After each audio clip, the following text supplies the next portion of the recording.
रहीम। आज की बात में आज हम बात करेंगे हज़रत शाह अब्दुल लतीफ़ भटाई रहमतुल्लाह अलैह का सिलसिला है, उसका आज सेशन है। आज हम ये करेंगे कि हज़रत शाह अब्दुल लतीफ़ भटाई रहमतुल्लाह अलैह ने जिन तारीख़ी किरदारों को अपने कलाम में समाया है, अपने शेरों में ढाला है, उनका ज़िक्र करेंगे। मशहूर है कि हज़रत शाह अब्दुल लतीफ़ भटाई रहमतुल्लाह अलैह ने 7 सूरमियों का ज़िक्र किया है, 7 औरतें हैं, लोग दास्तानें हैं, उनका गाहे बगाहे हम ज़िक्र करते रहते हैं। मगर उसके अलावा एक मुनफरिद जो चीज़ है वो चीज़ है कि 7 सूरे दह दातार कहा जाता है। सूरे कहते हैं बहादुरों को और दातार कहते हैं देने वाले दाता को।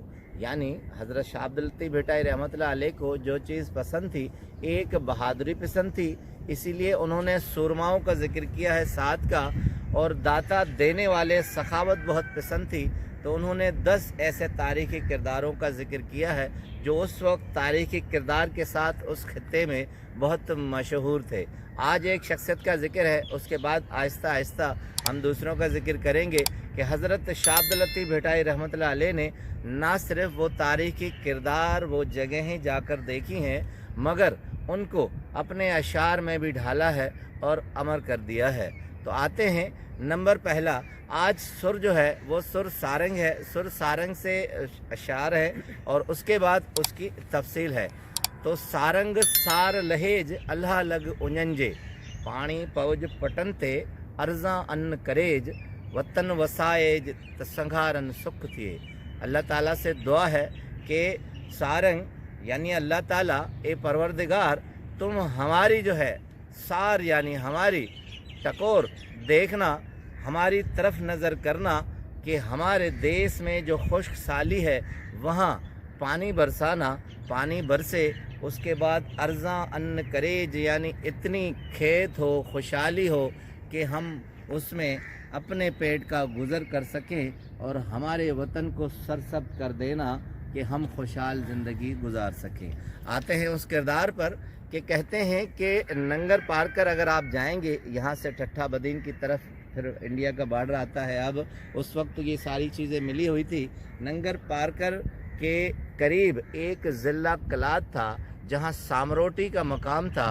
वहाँ कहते हैं कि एक शख्सियत थी थामरो भट्टी। थामरो भट्टी की वो राजधानी थी। वहाँ सामरोटी और कलात बडाम के पट कहलाते हैं, जगहें कहलाती हैं। उन 2 जगहों पर वो सारा ज़िला जो था वहाँ थामरो भट्टी की हुकूमत थी और उनका जो दार खिलाफा कैपिटल था वो गोंदी था। गोंदी इतना मशहूर हो गया कि थामरो भट्टी बहुत सखी आदमी थे, सखावत थे, देने वाले थे। तो कहते हैं गंज, गंज का मतलब है बहुत कुछ देना, तो वो गंज गोंदी कहलाता था। तो थामरो भट्टी साल के 8 माह तक वहाँ रहते थे, उसके बाद 4 माह मुख्तलिफ इलाकों में जाकर रहते थे।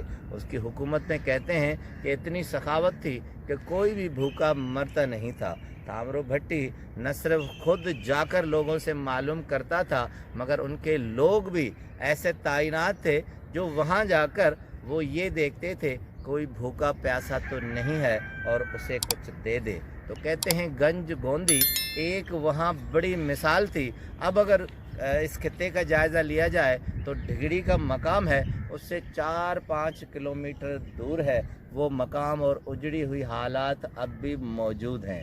तो कहते हैं कि एक मर्तबा ये हुआ कि उस साल बारिश नहीं हुई, खुश्क साली हो गई और कहत साली इतनी बढ़ गई कि लोग भूखे प्यासे मरने लगे और लोगों को जो सूझी तो वहाँ से हिजरत करके निकल गए। अब कहते हैं कि थामरो भट्टी जो एक सखी बादशाह था, हुक्मरान था, कहत साली में देते हुए उसकी भी ये हालत पहुँची कि उसके पास भी खाने को कुछ नहीं रहा और मजबूरन वो अपनी सुगड़ बीवी को साथ लेकर किसी ऐसे मकाम पर चल दिए जहां उसे कोई भी पहचानने वाला नहीं था। कहते हैं कि एक ऐसी जगह पर गए कि जहां ये सुना कि मजदूरी तो मिलती है, मगर वहां का ये रिवाज है कि कोई भी मियाँ बीवी, कोई भी जोड़ा यहाँ नहीं रहेगा, मजदूरी नहीं करेगा। अगर भाई बहन होंगे तो ठीक, वरना किसी भी जोड़े को यहाँ रहने नहीं दिया जाएगा। अब मजबूरी थी, भूखे प्यासे थे, भूख से बिलक रहे थे, कोई काम चाहिए था, तो थामरो भट्टी और उसकी बीवी ने ये सुलह कर ली, ये तरकीब कर ली कि ठीक है, हम सरकारी रजिस्टरों में ये इंदराज कर देंगे कि हम बहन भाई हैं। शर्त ये रखी कि मैं गूंगा बन जाऊंगा। थामरो भट्टी गूंगा बन गया और उसकी बीवी सरकारी दफ्तर में गई और वहाँ उसने एंट्री करवा दी मजबूरी की हालत में कि ये मेरा भाई है। अब कहते हैं कि दोनों मियाँ बीवी मजदूरी करने लगे, साथ रहते तो थे मगर ये सोचकर कि हुकूमत का यहाँ हुक्म क्या है। 8 माह तक कहते हैं कि दोनों ने वहाँ मजबूरी में मजदूरी की, किसी को ये महसूस करने नहीं दिया कि वो मियाँ बीवी हैं। अब कहते हैं कि एक मर्तबा रात को ज़ोरदार बिजली कड़की है तो उसकी बीवी उठी है जहाँ वो रहते थे जिस कोठड़ी में, तो बाहर उसने जो आधी रात को देखा है कि ज़ोरदार बिजली कड़क रही है और बारिश का समा है, और वही सिलसिला उसने वहीं से देखा कि वहाँ बारिश हो रही है जहाँ से हम आए हैं, यानी गंज गोंदवी की तरफ। तो कहती हैं, लिखते हैं कि वो ज़ोर से गई हैं और अपने शोहर को खुशी से उठाया है कि थामरो उठो, हमारे देश में अब बादल आ गए हैं, बादल बरस रहे हैं, हम यहाँ से अब निजात पाने वाले हैं, हम इस मजदूरी से निकलने वाले हैं। कहते हैं कि हज़रत शाह अब्दुल लतीफ़ भिटाई रहमतुल्लाह अलैह जब वहाँ उस मकाम पर गए थे, उजड़े हुए मकाम पर गए, तो लोगों ने ये जब उन्हें ये किस्सा सुनाया था तो बेसाख्ता उन्होंने ये शेर कहा था कि थांवर उथी पस विज खिवंदे खिवणी, थांवर उथी पस देह खिवंदे खिवणी, कि थांवर उठो कि इस देश में अब बिजली कड़क रही है, मन खुली बाग थियो हीणे लथी कस, तिनी कारण वस जिनी वर मटाए भायर कया।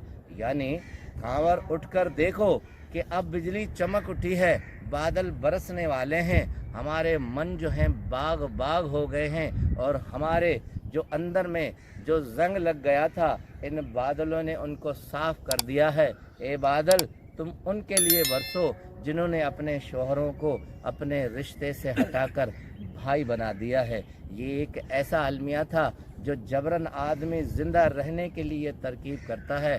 तो शाह साहब को उनकी सखावत और उनकी हिम्मत इतनी पसंद आ गई थी कि उन्होंने सुर सारंग में इस शेर को समोया। अब कहने का मकसद कि ज़िंदगी में जो खुसूसियात आदमी को अमर करती हैं वो चीज़ें सखावत होती हैं, बहादुरी होती है, हिम्मत होती है। किसी भी हालात में हम अपनी हिम्मत को न छोड़ें और सखावत जारी रखें, ये बड़ी बात होती है जो हमें और हमारे किरदार को अमर करती है। आपका बहुत बहुत शुक्रिया।